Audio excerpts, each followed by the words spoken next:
કીર્તન સાંભળીને તમે કદાચ વડતાલ પહોંચી જ ગયા હશો.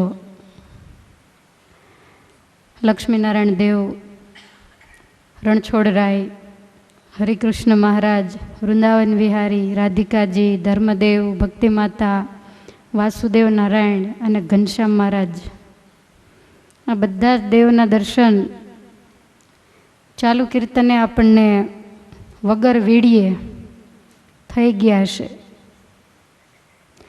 અને એમાંય આવો ઉનાળાનો સમય હોય, આકાશમાંથી જ્યારે અગ્નિની જ્વાળાઓ ઝરતી હોય, તો એવા સમયે ચરોતર પ્રદેશ આપણને વધારે યાદ આવે.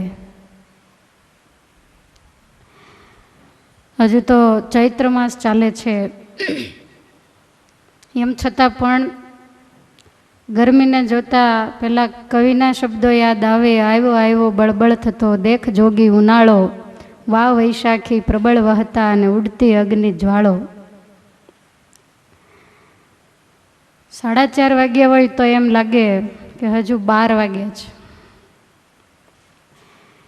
આપણે તો એક જ વાત વિચારવાની છે કે આ જે સમય એ આપણા જીવનમાં ઉનાળો છે. બરોબર મધ્ય સૂર્ય આવ્યો હોય, સરસ મજાનું અજવાળું પડતું હોય, તો એવા સમયે કોણ એવો મૂર્ખ હોય કે કૂવામાં પડે? ભગવાન હરિકૃષ્ણ મહારાજની અમી નજર જ્યારે આપણા ઉપર હોય, એના ચારેય હાથ જ્યારે આપણા મસ્તક ઉપર હોય, કલ્યાણનું સાધન મુઠ્ઠીમાં જ જો હોય, તો એવા સમયે એવો કોણ મૂર્ખ હોય કે મુઠ્ઠી ખોલે જ નહીં? આખું ગામ જ્યારે ભડકે બળતું હોય, તો એવો કોણ મૂર્ખ હોય કે પથારીમાંથી ઊભો જ થાય નહીં, બહાર જ નીકળે નહીં? રોગી હોય, શરીરે ખોડ ખાપણવાળા હોય, છતાંય ભૂકંપ થાય, આગ લાગે, શરીરમાં ઓટોમેટિક હિંમત આવી જાય ને ભાગવા માંડે. એમ અત્યારે આપણે ભાગવાનો સમય છે. માયામાંથી જલ્દી બેઠા થવાનો સુવર્ણ કાળ વર્તી રહ્યો છે. અને તો જ આવા બળબળતા બપોરે આપણે અહીંયા આવીને બેસતા હોઈએ. સૂર્યનારાયણ જ્યારે અગ્નિની જ્વાળા વરસાવી રહ્યા છે, ત્યારે એની સામે આપણે વડતાલની અંદર બેસીને હિમવર્ષા કરવાની છે, જેને કારણે શરીરમાં અંતરમાં ટાઢા શાંતિના શેરડા પડે. અને એ વાત તો આપણે નક્કી કરેલી જ છે કે શાંતિ ભગવાનના ચરણારવિંદ સિવાય ક્યાંય નથી. ઘણા બહેનો મને કહેતા હોય કે મંદિરના દરવાજામાંથી બહાર નીકળીએ ને એટલે અંદર અશાંતિ અશાંતિ જ લાગે, અને દરવાજામાં પ્રવેશ કરીએ, મહારાજના દર્શન કરીએ, કથા વાર્તાનું શ્રવણ કરીએ, સેવા કરીએ, ત્યારે હૃદયમાં શાંતિ શાંતિ લાગે. સર્વાવતારી ભગવાન શ્રી હરિના એકાંતિક ભક્તરાજ, ચરોતરવાસી શ્રી જોબન પગી, આપણે એને બહુધા ઓછા યાદ કરીએ. કથાનો પ્રસંગ છે એટલે સતત યાદ કરશું, નહીતર આપણને તો વધારે યાદ આડોશી પાડોશી આવે. દાદા ખાચર, ભગા દોશી, અમીર ખાચર, જીવા ખાચર, માચા ખાચર, આ બધા આપણા, તમારી ભાષામાં કહું તો શેઢા પાડોશી કહેવાય ને, બધા આજુબાજુમાં. જોબન પગે ઘણા દૂર પડી જાય, પણ આપણે એને ખાસ ઉનાળાનો સમય કાઢી અને યાદ કરવાનું નક્કી જ કર્યું છે. જેના નામથી સારા એ બ્રહ્માંડમાં વડતાલનું નામ ગુંજતું થયું છે. વર્ષો સુધી જેણે મન કર્મ વચને ભગવાનને સમર્પિત થઈ, તન મન ધન બધું જ અર્પણ કરી અને ભગવાનનું ભજન કર્યું છે, એવા જે મહામુક્તરાજ જોબન પગી. જેમ જેમ રાહ જોઈએ એમ એમ મોડું થાય. જોબન પગીની મૂર્તિની રાહ જોતા હતા તો મોડું થયું, કાલે આવવાની છે. દુકાનવાળો જોબન પગીને દુકાનમાં પૂરીને 12 ગામ વયો ગયો, એટલે આણે ભલભલાની દુકાન ઉફાડી છે, આજે એને પૂરી દીધા. સામે ઊભા હોય તો વધારે આપણને એની વાતો સાંભળવાની મજા આવે. આપણી કથા ત્યાં અટકી હતી કે જોબન પગીના વડવા વાઘેશ્વરી માતાનું દૂધ પી અને જે વ્યાઘ્રદેવ થયા, અને આ વ્યાઘ્રદેવના નામ ઉપરથી એમની અટક વાઘેલા પડી. અને આ વ્યાઘ્રદેવના વંશમાં મોલાજી નામના જે વાઘેલા થયા એ સૌ પ્રથમ સંવંત 1372 સાલમાં વડતાલમાં રહેવા આવેલા. આ મોલાજીના પુત્ર અખેરાજજી થયા અને એમના લગ્ન બારૈયાની પુત્રી સાથે થયેલા. એના વંશમાં જન્મેલા બધા બારૈયા રાજપૂત નામે પ્રસિદ્ધ થયા છે. આજે વાઘેલા ક્ષત્રિયો એનું ગોત્ર ભારદ્વાજ છે. કુળદેવી એના વાઘેશ્વરી માતા છે. યજુર્વેદ છે, માધ્યદિની એમની શાખા છે. ઘોડો એમનો હંસી શ્વેત, નિશાન પચરંગી, તંબુ ભગવો. ઈષ્ટદેવ કાશી વિશ્વનાથ મહાદેવ છે. નદી સરસ્વતી છે. ગણપતિ એકદંતા છે અને એનો વંશ અગ્નિકુળ કહેવાય છે અને એનું શોભારૂપ હથિયાર એ તલવાર છે. આ લોકો ગાયત્રી મંત્ર બોલી અને જનોઈ ધારણ કરી અને તમામ નિયમ ધર્મોને પાળી શકે છે. અને આ જે અખેરાજ એમની 8મી પેઢીમાં એટલે કે સંવંતની 16મી સદીમાં એક હમીરસિંહ નામે વાઘેલા થયા છે.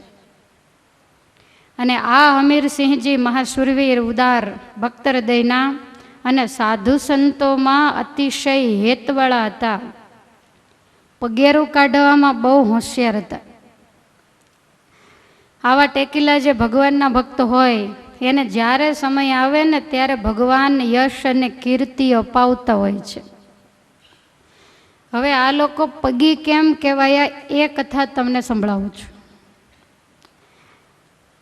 સંવંતની 16મી સદીમાં એટલે કે 1506 થી માંડીને 1571 સુધી ગુજરાતની અંદર અમદાવાદના સુલતાન તરીકે મુસ્લિમ એવો મોહમ્મદ બેગડો એનું રાજ્ય હતું. અને આ મોહમ્મદ બેગડો 13 વર્ષની ઉંમરે ગાદી આવેલો. એના જે પિતા હતા એને કોઈકે ઝેર આપીને મારી નાખેલા. એટલે એની માતાને બહુ ચિંતા થતી કે મારે એકનો એક દીકરો છે, એના પિતાને ઝેર આપીને મારી નાખ્યા છે. આ સમાજનો કોઈ વિશ્વાસ ભરોસો નહીં, રાજ્ય સત્તા માટે કાવા દાવાઓ ચાલતા જ હોય. નહીં ને મારા એકના એક દીકરાને પણ જો મારી નાખશે કોઈ ઝેર આપીને તો. મોહમ્મદ બેગડો જ્યારે સાવ નાનો હતો એની માતાને ખોળે રમતો એવા સમયે એની માતાએ આને ઝેર ચડે નહીં એટલે નાનપણથી થોડું થોડું ઝેર આપીને મોટો કરેલો. એટલે એને કોઈ ગમે એટલું ઝેર ખવડાવે તો જેમ આપણા પેટમાં અન્ન પચે ને એમ એના પેટમાં ઝેર પચી જતું. એવું કહેવાય છે કે મોહમ્મદ બેગડો રોજનું 500 ગ્રામ અફીણ પીતો. આ ઝેર જ કહેવાય, બહુ વધારે પીવાય તો મરી જાય માણસ. આવું એનું શરીર કસાયેલું હતું ને 20 કિલો રોજનું ભોજન કરતો. અને તાકાત કેવી તો ઘોડો હોય ને એને બથમાં લઈને હાલ્યો જાય, આવો તાકાતવાળો. જ્યારે સૂતો હોય ને ત્યારે એના નોકરો ચાકરો આજુબાજુમાં નોકરું ખાવાનું જ રાખતા. ઉઠે એટલે ચારે કોરથી લઈને માંડે ખાવા. એવું કહેવાય છે કે મોહમ્મદ બેગડાના શરીર ઉપર માખ કે મચ્છર બેસે તો તરત મરી જાય. આખું શરીર એનું એવું ઝેરી હતું. પણ ઔરંગઝેબની જેમ ધર્મજનોની બહુ હતો અને અતિ ક્રૂર સ્વભાવનો હતો. દ્વારકા ઉપર ચડાઈ કરીને રણછોડરાયનું મંદિર પણ આણે તોડેલું. પહેલાંના મુસ્લિમો આવું વધારે કરતા. કદાચ યાત્રાવાળાને યાદ નહીં હોય પણ આપણે કુરુક્ષેત્ર દર્શન કરવા ગયેલા અને ત્યાં ભગવદ્ ગીતાજીનો જે જગ્યાએ ઉદ્ભવ છે એ સ્થાને ચોકમાં એક મોટું વટવૃક્ષ છે ને એની નીચે એક મહાદેવજીની લિંગ છે. અને એ મહાદેવજીની લિંગ તમે દર્શન કરો તો એના ઉપર અગણિત તલવારના કાપા પડેલા છે. આ કાપા મોહમ્મદ બેગડાએ પાડેલા છે. કારણ કે હિન્દુ ધર્મ પ્રત્યે એને ખૂબ નફરત હતી. મંદિરો તોડી અને મસ્જિદો બનાવી, આ જ એનું કામ હતું. કદાચ યાદ નહીં હોય, કેસેટમાં આવશે ત્યારે હું યાદ કરાવીશ. આ મોહમ્મદ બેગડાનું પરાક્રમ છે. એણે જુનાગઢ અને પાવાગઢ આ 2 ગઢ જીતેલા, એટલે 2 ગઢો, એના ઉપરથી નામ બેગડો થઈ ગયું. એને અટક બેગડો નહોતી.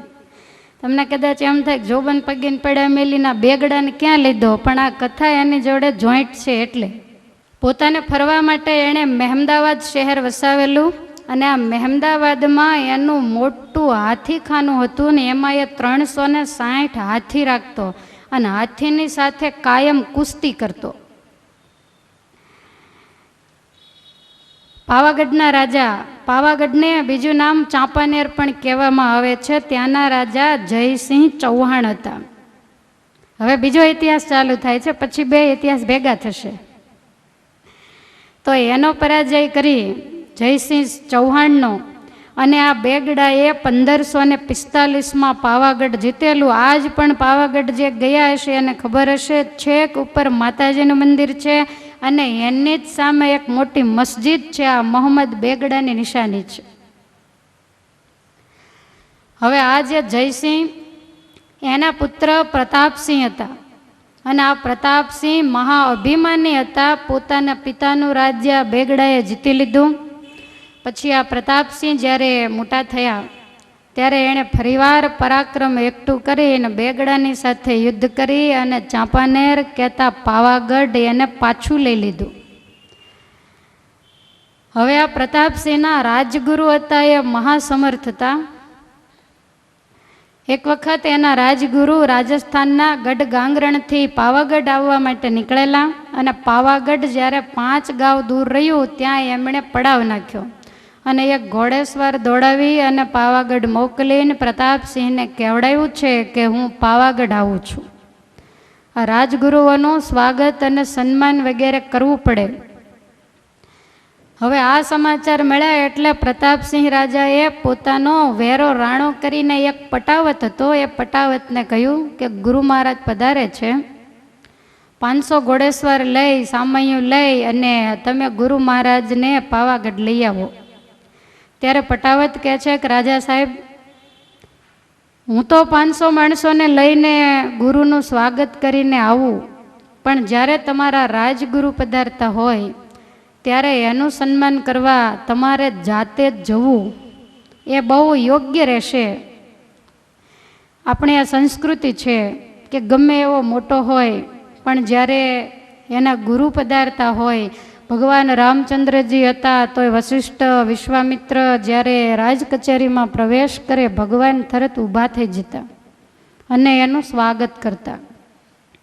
આમાંથી ઘણી બધી મુશ્કેલીઓ ઊભી થાય. આપણો ઇતિહાસ ક્યાં અજાણ્યો છે. દુર્વાસા મુનિ બદ્રિકાશ્રમની અંદર પધાર્યા, ઋષિમુનિઓ ઊભા ન થયા તો તરત જ શાપ આપી દીધો, અને ઘણા અનર્થો આમાંથી સર્જાતા હોય છે. માટે આ પણ બહુ સમજવા જેવું છે. આપણે ત્યાં કોઈ મહેમાન આવે, તમે આવકારો આપો અને નાનું છોકરું આવકારો આપે, એ બેયમાં બહુ ફેર છે. તમે એને શીખવાડ્યું હોય કોઈ આવે તો આવકારો આપો, પણ તમે હાજર ન હોય તો. જો તમે હાજર હોય તો હસતા મોઢે આપણે એને અવશ્ય આવકારો આપવો જોઈએ. નહીંતર માણસના અત્યારે મગજ એવા છે કે આવકારો આપ્યો ન હોય, વાતમાં કાંઈ ન હોય તો એમાંથી કેટલું ગૂંચવાય, કેટલી ઉપાધિઓ આવીને ઊભી રહે ને આપણા સારા મોળા પ્રસંગમાં આ ઉપાધિઓ બધી નડે. અને એટલા માટે જ કદાચ શિક્ષાપત્રની અંદર ભગવાન સ્વામિનારાયણે 64મા શ્લોકમાં એવું લખ્યું છે, ગુરુ ભૂપ વૃદ્ધ ત્યાગી હોય રે, વિદ્યાવાન તપસ્વી છોય રે. ગુરુ ભૂપ વૃદ્ધ ત્યાગી હોય રે, વિદ્યાવાન તપસ્વી છોય રે.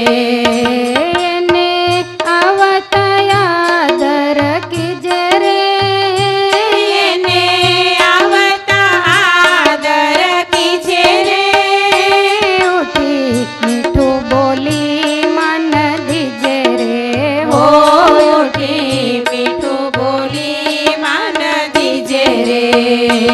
ગુરુ ઉપવૃદ્ધ ત્યાગી હોય રે વિદ્યાવાન તપસ્વી છોય રે હો વિદ્યાવાન તપસ્વી છોય રે.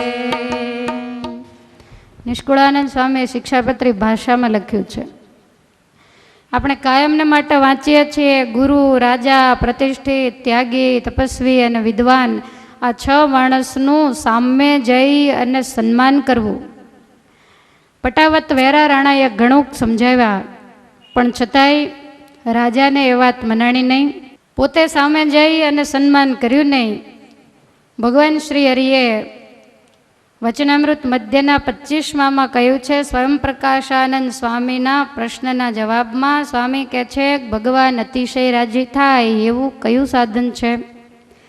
ત્યારે મહારાજ કે નિર્માનીપણે રહેવું ને એ જ મોટું સાધન છે ભગવાનને રાજી કર્યાનું. અને એ નિર્માનીપણું કેવું? મહારાજે દાખલો આપ્યો કે જ્યારે ઘરમાં 1 મણ અનાજ મળતું હોય ને જેવી સંતના ઉપર ને સત્સંગમાં પ્રીતિ હોય ને દીનપણું હોય, પછી એને 1 ગામનું રાજ મળે, 5 ગામનું મળે, 50 ગામનું કે 100 ગામનું રાજ આવે અથવા સર્વે પૃથ્વીનું રાજ આવે, તો પણ સંતની આગળ જેવો કંગાલ અને દીન આધીન હતો એવો ને એવો પ્રીતિએ યુક્ત થકો દીન આધીન રે. અરે ઇન્દ્રાદિક લોક અને બ્રહ્મલોકનું રાજ્ય મળે તોય પણ એવો ને એવો જ દીન આધીન રે, તો એને એના ઉપર ભગવાનનો રાજીપો થાય છે. મોટામાં મોટું સાધન આ ગૃહસ્થ માટે બતાવ્યું. પછી મહારાજે આ તમારે વિચારવાનું છે, બધું અધરથી ન જાય. કાંઈ ન હોય ત્યારે એવા આમ દીન આધીન થઈને ફરતા હોય ને પછી કાંઈક ભગવાન થોડુંક સામું જોવે એટલે એમ થાય કે હું આવું કરું. અરે આપણા બાપાય કરે, આપણે નહીં. હંમેશા સત્સંગની અંદર નિર્માનીપણે રહેવું. ત્યાર પછી ત્યાગીને બતાવ્યું કે ત્યાગી થયો હોય ત્યારે જેવો ગરીબ હોય અને જેમ સૌ સંતની ટેલ ચાકરી કરતો હોય તેવી ને તેવી પોતામાં ભગવાન જેવા ઐશ્વર્ય આવે તોય પણ ટેલ ચાકરી કરતો રહે, પણ સાધુ સાથે ક્યારેય પિતરાય દાવો બાંધે નહીં અને બરોબરિયાપણું કરે નહીં. એવા જેના લક્ષણ હોય એના ઉપર ભગવાન અતિશય રાજી થાય છે. કદાચ કોઈને એમ થાય કે વળી સાધુ સંતોની આગળ તો શું માન આવે, પણ વડોદરાનો ઇતિહાસ મંગળિયાનો ક્યાં જાણ્યો છે? આ મંગળિયાન માન આવી જાય બુધવાર વાળાનું ન આવે એવું કોણે કીધું?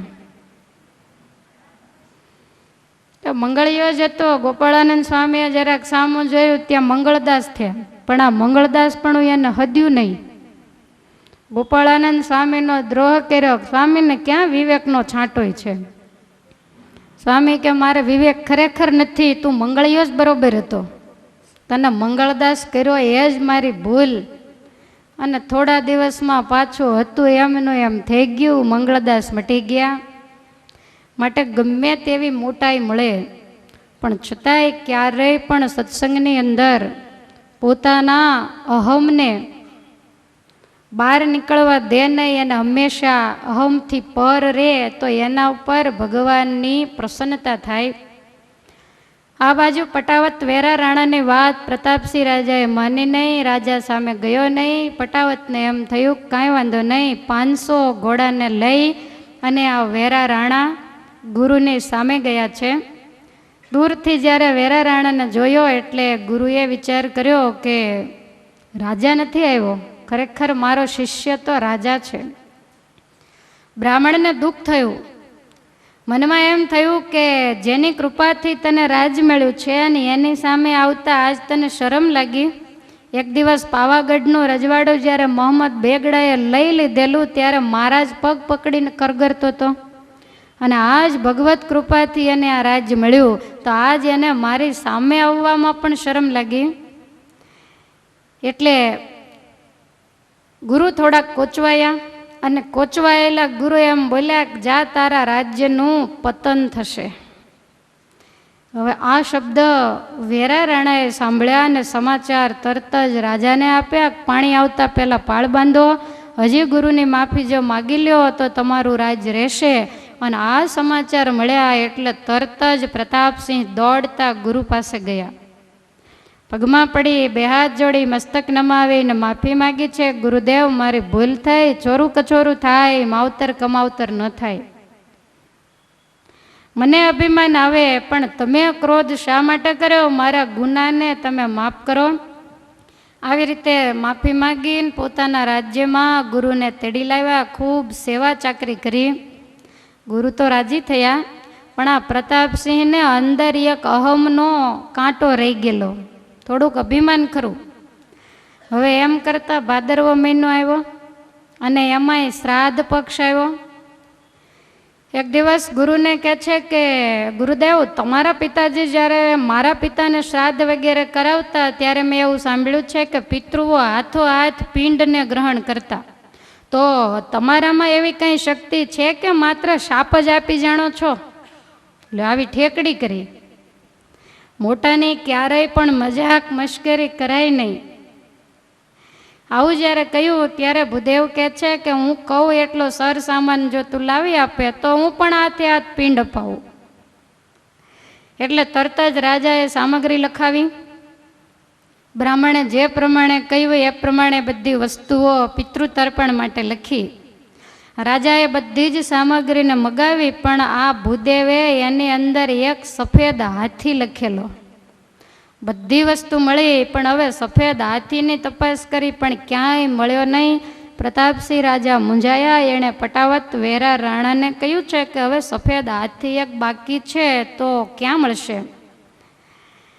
ત્યારે પટાવત વેરા રાણા કહે છે કે મેં એવું સાંભળ્યું છે કે રાજન, અમદાવાદની અંદર જે મોહમ્મદ બેગડો એની ગજશાળા મહેમદાવાદ શહેરમાં છે, અને એની ગજશાળામાં એક સફેદ હાથી છે. ત્યારે પ્રતાપસિંહ રાજા કહે છે કે જાઓ, બેગડાનું હાથીકાનું તોડી અને સફેદ હાથી લેતા આવો. આજ્ઞા થઈ.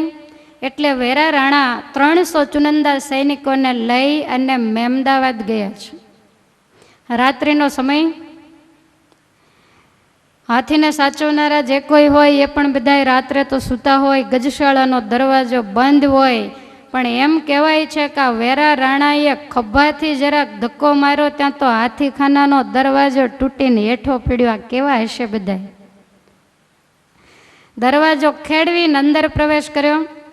હાથીનો રખેવાળ જાગી ગયો, એને ત્યાં ઠેકાણે કર્યો.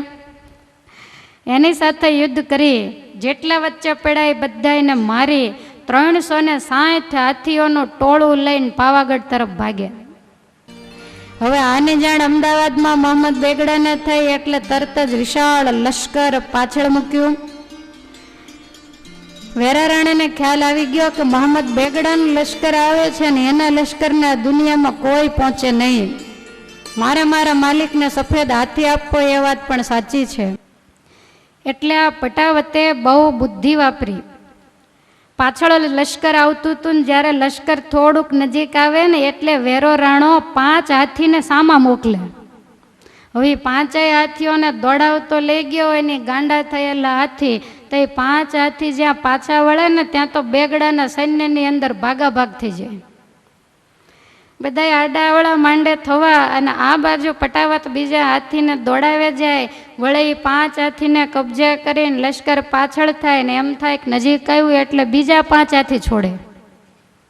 વળે પાછા એ લશ્કરને વીખી નાખે. આમ 5 હાથીને છોડતા છોડતા સવાર પડી ગઈ, મહીસાગરનો કાંઠો આવી ગયો. અને એમ કરતા કરતા એણે તમામ હાથીને છોડી મૂક્યા, એક સફેદ હાથી રહેવા દીધો. હવે આ બધા સૈન્યના માણસોને એમ કે આપણાથી બધાએ ડરી અને તમામ હાથીઓને છોડી મૂક્યા, પણ સફેદ હાથી સામે કંઈ કોઈની નજર નહીં. હવે આટલા બધા 360 હાથી ગાંડા થયેલા હોય ને આટલું દોડ્યા હોય, એમાં કોનું ધ્યાન નહીં હોય? હવે આ બાજુ સફેદ હાથી લઈ અને વેરા રાણાનું સૈન્ય પાવાગઢ પહોંચ્યું. અને આ લોકોને એમ કે બધા હાથીને છૂટા મૂકી દીધા. એટલે એણે મહેમદાવાદ આવી અને ગજશાળામાં તમામ હાથીઓને બાંધ્યા. હવે એમ કરતા કરતા પાછા વેળા ત્યાં તો સાંજ પડી ગઈ. પછી હાથીની ગણતરી કરીને ગણતરી કરતા ખ્યાલ આવ્યો કે બધા જ હાથી આવી ગયા, પણ સફેદ હાથી જે મહાકિંમતી અને બળવાન હતો ને એ જ નથી. એટલે તરત જ મોહમ્મદ બેગડાએ અનેક સુબેદારોની પાસે એની તપાસ કરાવી, પણ ક્યાંય હાથીનો પત્તો લાગ્યો નહીં. મોહમ્મદ બેગડાએ નક્કી કર્યું કે ગમે ત્યાંથી ગમે તેટલો ખર્ચો થાય, બાકી સફેદ હાથી મને લાવી આપો, ગમે ત્યાંથી ખોળી આપો. બધાએ કહે છે પણ આ કામ બહુ કઠણ છે. અને એ વખતે પટાવતને યાદ આવ્યું ને એણે એમ કહ્યું કે હા સરકાર, મને એક વસ્તુ યાદ આવી. એક માણસ એવો છે કે ગમે ત્યાંથી પગેરું કાઢીને સફેદ હાથીને ગોતી લાવે, મહાબાહોશ ચતુર છે. બેગડો કે છે જલ્દી બતાવ કોણ. ત્યારે પટાવત કે છે કે વડતાલનો હમીર વાઘેલો મહાબુદ્ધિશાળી અને શુરવીર છે, ગમે ત્યાંથી પગેરું કાઢીને હાથી ગોતી લાવશે. એટલે બેગડાએ તરત જ વડતાલના એ હમીરસિંહજી વાઘેલાને બોલાવ્યા. આજ્ઞા થતાં હમીરસિંહજી આવ્યા, ખૂબ સન્માન સાથે પોતાના રાજ્યની અંદર ઉતારો આપ્યો અને પછી વાત કરી છે કે મારો સફેદ હાથી આ 2 દિવસથી ક્યાંય જડતો નથી, ખોવાઈ ગયો છે, માટે ગમે ત્યાંથી એ મને હાથી ગોતી આપો. હમીરસિંહજી કહે છે કાંઈ વાંધો નહીં. થોડાક ચુનંદા સૈનિકો અને બીજા સાથે જે સાધનો જોઈએ સાધનો વગેરે આપ્યા.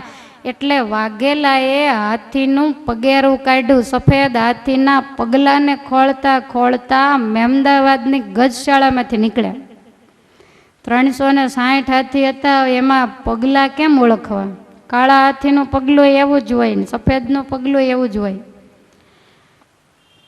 પણ છતાંય મહાબુદ્ધિશાળી એવા હમીરસિંહજી એમણે સફેદ હાથીનું પગેરું કાઢ્યું અને ખોળતા ખોળતા છેક પાવાગઢ પહોંચ્યા. અને ત્યાં પ્રતાપસિંહ રાજાના રાજ્યમાં સફેદ હાથીને જોયો, પણ હમીરસિંહજી બહુ બુદ્ધિશાળી હતા. પ્રતાપસિંહજીને મળ્યા. આ હાથી કોણ લાવ્યું, શા માટે લાવ્યા, એ બધી જ પૂછપરછ કરી લીધી. બધી બાતમી મેળવી લીધી કે પાવાગઢના રાજા પ્રતાપસિંહને પિતૃશ્રાદ્ધ માટે સફેદ હાથીની જરૂર હતી. હાથી પાછો નથી માંગ્યો, પણ તપાસ કરી અને વળી પાછા અમદાવાદ આવ્યા. મોહમ્મદ બેગડાને મળીને કહ્યું છે કે રાજા, તમારો સફેદ હાથી ક્ષેમ કુશળ અત્યારે પાવાગઢમાં પ્રતાપસિંહ રાજાના દરબારમાં છે. ને બેગડાની આંખો લાલ ઘૂમ થઈ. ત્યારે હમીરસિંહજી કહે છે કે રાજા, ગરમ થવાની જરૂર નથી, એને એના પિતૃઓના શ્રાદ્ધ માટે હાથીની જરૂર હતી. એટલે હે નવાબજી, ત્યાં ક્ષેમ કુશળ તમારો હાથી બાંધેલો છે. આવા પાક્કા સમાચાર મળ્યા એટલે બેગડો બહુ રાજી થયો. અને હમીરસિંહ વાઘેલાને એ વખતે એટલે કે આજથી 500 વર્ષ પહેલાં 1.25 લાખ રૂપિયા રોકડા આપ્યા હાથી ગોતવાના. અને સાથે સાથે રાજી થઈ અને વડતાલ ગામ હમીરસિંહજીને ભેટ આપ્યું. કારણ કે તે દિવસે વડતાલ એ મોહમ્મદ બેગડાની હકુમત નીચે ગણાતું. આ પૃથ્વી ઉપર કેટલી સત્તાઓ ફરી ગઈ છે, ક્યારેક કોઈના હાથમાં હોય, વળી કોઈ બીજો રાજા થાય. હવે હાથીને પગલે પગલે ચાલીને શોધ કરી આપી. એટલે મોહમ્મદ બેગડાએ પ્રસન્ન થઈ અને આ હમીરસિંહ વાઘેલાને પગીનો ઇલકાબ આપી અને માથે મંડીલ બંધાવ્યું અને એનું ખૂબ સન્માન કર્યું. તે દિવસથી આ લોકો બધાય પગી કહેવાય છે. આમાં પગીપણું એ વાઘેલા કુળની શાખ, એની આબરૂ છે. કોઈના નોકર રહેતા એટલે એને કોઈ પગી કહેતા નથી. હવે એ સમયે જોળ બામરોલી મળી અને 600 એકર જમીન વડતાલની ગણાતી. હવે ઓલાના પિતૃશ્રાદ્ધનું શું થયું એ ઉપાધિ હવે આપણે નથી કરવાની, આપણે લાઈને ચડી ગયા. તો આ જે હમીરસિંહજી વાઘેલા એની 8મી પેઢીએ એટલે કે 1700ની સાલના અંતમાં સોરમજી નામના એક વાઘેલા થયા. અને એમના લગ્ન ચકલાસીના ગલાજીના પુત્રી જીવીબાની સાથે થયેલા. વડતાલમાં પોતે સુખ શાંતિથી રહે છે. અને સમય જતાં સોરમજી અને જીવીબાને ત્યાં એક પુત્ર રત્નનો જન્મ થયો, જેનું નામ છે ભાયાજી. જેને આપણે ભાયા પગી કહીએ છીએ, અને એમના લગ્ન પંચરાણિયા ગામના લાલાજીના પુત્રી વખતબાની સાથે થયેલા. અને આ વખતબા ભગવાનના મહાન ભક્ત છે, સદાચારી અને સત્સંગ પ્રેમી છે, અતિ ઉદાર, દયાળુ, સહિષ્ણુતા વગેરે શુભ ગુણોથી સંપન્ન છે. પાતિવ્રત ધર્મ પાળી અને ભગવાનનું ભજન કરે છે. મનમાં હંમેશા એવું રહે કે મારા પરિવારની અંદર સારા સંસ્કારો આવે અને મારો પરિવાર કાયમને માટે ભગવાનનો ભક્ત બને. એને માટે જ્યારથી પરણીને આવ્યા ત્યારથી માંડીને તમામ નિયમ ધર્મની અંદર રહી અને પરમેશ્વરનું ભજન કરે છે. અને આ વખતબાની કુખે વિક્રમ સંવત 1831 એક પુત્ર રત્નનો જન્મ થયો અને એનું જ નામ મહામુક્તરાજ શ્રી જોબન પગી. તેમને ત્યાં 1834 બીજા પુત્ર થયા, એનું નામ શંકરજી, અને ત્રીજા પુત્રનું નામ સુંદરજી, અને ચોથા પુત્રનું નામ છે દલાજી. આ 4 ભાઈઓ હતા. ઉત્તર જીવનમાં ભગવાનની કૃપાએ કરી અને જોબન પગી પ્રાતસ્મરણીય ભક્ત બન્યા હતા. હવે જોબન પગીની કથા ચાલુ થાય છે. શરૂઆતમાં કુસંગના યોગે પાપાચારની પ્રવૃત્તિમાં પોતે પ્રવર્તેલા, પણ છેલ્લું જીવન એટલે કે છેલ્લા 51 વર્ષ સુધી જોબન પગીએ સતત ભજન કર્યું છે. અને પગી કુળને એણે ઉજાળ્યું છે, અને એટલે જ આપણે એના ગુણ ગાઈએ છીએ. ધન્ય પગી જોબનને જેણે ઓળખ્યા અવિનાશ. ધન્ય પગી જોબનને જેણે ઓળખ્યા અવિનાશ. ધન્ય પગી જોબનને જેણે ઓળખ્યા અવિનાશ. ધન્ય પગી જોબનને જેણે ઓળખ્યા અવિનાશ. ધન્ય ધન્ય એ બળવીરને થયા પ્રગટ પ્રભુના દાસ. ધન્ય ધન્ય એ બળવીરને થયા પ્રગટ પ્રભુના દાસ. વાગેલા કુળને ઉજાળ્યું સેવ્યા સંત હરી સુખદાય. વાઘેલા કુળને ઉજાડ્યું સેવ્યા સંત હરી સુખદાય. ક્ષત્રિય કુળે શોભતા સાચા શુરા જોબન રાય. ક્ષત્રિય કુળે શોભતા સાચા સુરા જોબન રાય. ધન્ય પિતા ભયા ભાઈને, ધન્ય માતા વખત